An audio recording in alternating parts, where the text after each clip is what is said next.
اور ساتھ ساتھ ہاسٹل کا، اگر اس سے تھوڑا سا آگے بڑھیں، یہ بہت بڑی ایسوسیشن ہے پورے ملک میں۔ اس وقت نظام کی ہم بات کریں گے کہ ہمارے ملک جو عدالتی نظام ہے یہ کس طرح ہے، کیا ہمیں عدالتی نظام کو درست کرنے میں اپنا کردار ادا نہیں کرنا چاہیے؟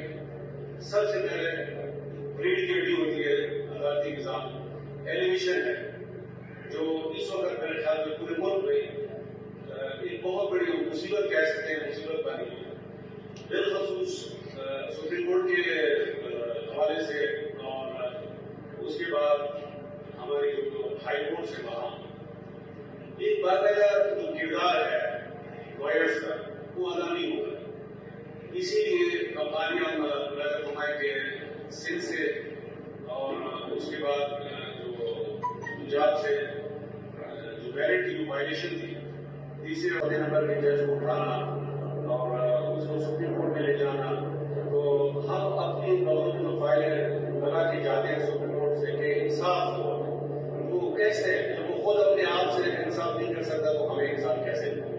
تو اس میں نظام میں ایک انتہائی کی رول ادا کرنا پڑے گا سپریم کورٹ کے ایلیگیشن میں، اور ساتھ ساتھ صوبائی عدالتوں میں، عدلیہ عدالتوں میں، وہاں سمجھ سے زیادہ تر ہے کہ ایک بورڈ ہے جو جوڈیشل کمیشن کا ممبر، لیکن اس کو ایسے جیسے ایک بس آپ نے آگے گزارنا ہے، نہ اس کی کنسرن ہے، اس کی اہمیت ہوتی ہے، نہ اس کی رائے کی قدر کی جاتی ہے۔ اگر اتنے بڑا وہ ہے ہماری تعداد ہے لائرس کی، تو جوڈیشل کمیشن کا ممبر کا صرف آپ اس کو ایک ووٹ کے لیے الیکشن میں ختم کرنا چاہیے۔ ہم یہاں لائرس بھی کہتے ہیں کہ ہماری نمائندگی ہو رہی ہے، لیکن وہ اندر بیٹھ کے لائرس کی بات رکھ ہی نہیں سکتا ہے، تو اٹ وڈ بی بیٹر کہ اس کو ختم ہی کرنا ہے۔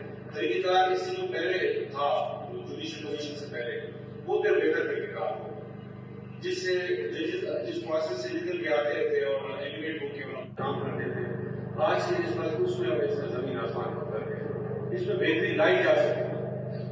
ہمارا جو موٹو ہے سب سے پہلے نظام، ہم اپنا کردار، اگر عدالتی نظام اور امپارشل ججز بیٹھیں گے، جو کانسٹیٹیوشنل اور فنڈامنٹل رائٹس ہیں لوگوں کے، وہ کہیں بھی نہیں جائیں۔ اب جیسے ہمارے صدر صاحب نے بات کی کہ یہاں سے چند کر کے فاصلے پر ایک احتجاج چل رہا ہے، وہ بھی ایک فنڈامنٹل رائٹ کی بنیاد پر کے لوگ جو ہیں ان کے والدین نے اپنی لاشیں، بچوں کی لاشیں لا کے رکھی۔ اگر ہم عدالتی نظام کو مضبوط رکھیں تو جو آئینی اور جو ہمارے فنڈامنٹل رائٹس ہیں وہ ہمیں کلاس لیول تک ہی مل جائیں گے، تو نظام کو بدلنے میں کردار ادا کرنا پڑے گا۔ اور سپریم کورٹ بار ایسوسیشن جو ہمارے نومینیٹڈ کینڈیڈیٹس ہیں، ہم یہ امید رکھتے ہیں کہ نظام، اب اگر میں پلاٹس میں ایک 15-20 سال اس کو چلاؤں کمپیئر کا حصہ کہ سپریم کورٹ کے بار ایسوسیشن کے جو ہیں ایڈوکیٹس ہوں گے پلاٹس کو، میں یہ کیسے اتنا بڑا ایک جوڈیشل فورم ہو کے اور میں مٹیریل ایشوز پر اپنا کمپلین چلاؤں، یہ میرے سامنے نامناسب ہوگا۔ انٹرنیشنل لیول پر بھی ہم نے جورس کی بات کرتے ہیں، نظام جب ہم درست کریں گے، اب اس وقت جیسے ہمارے سی جے پی بیٹھے ہوئے تشریف رکھتے ہیں اپنی اسلام آباد میں، کیا یہ چلا رہے نظام کو اس طریقے سے؟ کیا سپریم کورٹ بار ایسوسیشن یا دیگر ادارے کیا اپنا کردار ادا کر رہے ہیں؟ ایک بڑی مشکل سے وہ بھی میں سمجھتا ہوں کہ جیسے پنجاب سے جج لے جایا جا رہا تھا سپریم کورٹ ایلیگیشن کے لیے، وہ بھی ٹائی ہو گیا۔ اگر ہمارا پریشر وہ نہ ہو، اگر ایک اور جج صاحب آگے بیٹھ جاتے ہیں، وہ ٹائم بھی ختم ہو جاتا۔ اتنی زبردستی زوراوری کرنا، اس تمام نظام کو، اس سسٹم کو روکنے کے لیے ایک انڈیپینڈنٹ اور مضبوط بار کی ضرورت ہے۔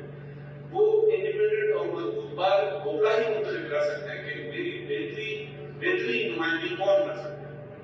اگر ہم یہاں بیٹھ کے ابھی بھی یہ سمجھ نہ پائیں کہ میں اپنا ایسا نمائندہ بھیجوں جو اندر جا کے بھوپلا کے جو مسائل ہیں اس کی نمائندگی کرے، تو اس سے زیادہ لوگ کیا چاہیں گے؟ آج ہم ہوتے ہیں نظام کے لیے، اگر میں کچھ چھوٹی میٹیریل ایشوز ہیں وہ میں رکھنے سے مجھے خود ایک عجیب سا فیل ہوتا ہے کہ میں اپنی یہ مٹیریل چھوٹے چھوٹے ایشو رکھ لوں اتنے بڑے ادارے کے سامنے۔ میں تمام کیسز ہیں ہمارے خصوص میڈرس ہیں اور ویڈیو لنک پر ہیئرنگ ہے. اس سے پہلے بہترین انداز میں حاصل سے بھروسہ صاحب کے زمانے میں ہوتے تھے. اس کے بعد آہستہ آہستہ ختم کرتے جا ہم مٹیریل ایشوز کو بھی پیچھے رکھیں گے. تو کہتے ہیں کہ نہیں, اگر نظام درست ہو تو پھر یہ سسٹم آگے چل سکتا ہے. نظام کی درستگی کے لیے آئیڈل دستہ کا جو رول پہلے بھی ادا کیا ہے, آج بھی انشاءاللہ میں سمجھتا ہوں پروفیشنل کرنا بھی ادا کر سکتے ہیں. تو ہم اگر اپنے جو نومینیٹڈ کینڈیڈیٹس ہیں اگر A to Z آپ ان کو کامیاب کریں پھر کہیں بھی کوئی رکاوٹ پیدا نہیں ہوگی.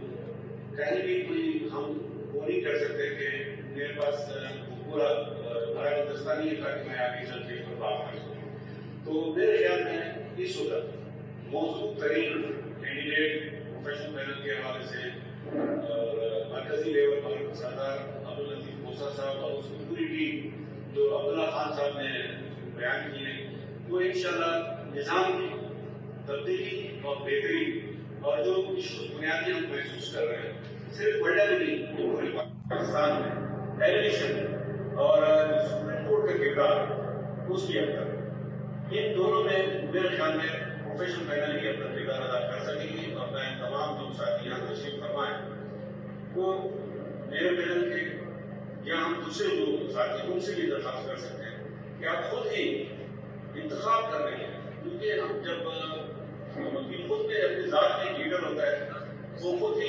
اگر جہاں بھی ہم سے غلطی ہو جائے انتخاب کر رہے ہیں. اس کے بعد پھر ہم کسی سے کہہ نہیں سکتے کہ ہمارے یہ مسائل ہیں ہم نے اس نظام کو درست کرنا ہے. پھر کبھی بھی نہیں اگر انتخاب نہیں ہوگا. میں امید رکھتا ہوں کہ ہمارے پروفیشنل پینل کے جو قائدین یہاں مرکزی لیول پہ تشریف فرما ہے اور بالخصوص عامر خان صاحب کا وہ ہم یہاں پیدا بنے میں اس کو قرضدار کہوں یا نہ کہوں.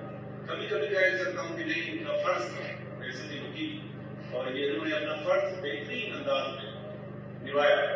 8 اگست کے بعد آج تک ہمارے ساتھ چل رہے ہیں اس ایشو اور آگے بھی ہم امید رکھتے ہیں کہ نظام کی درستگی میں میرے خیال میں پروفیشنل پینل کے علاوہ بہت کوئی کردار ہے.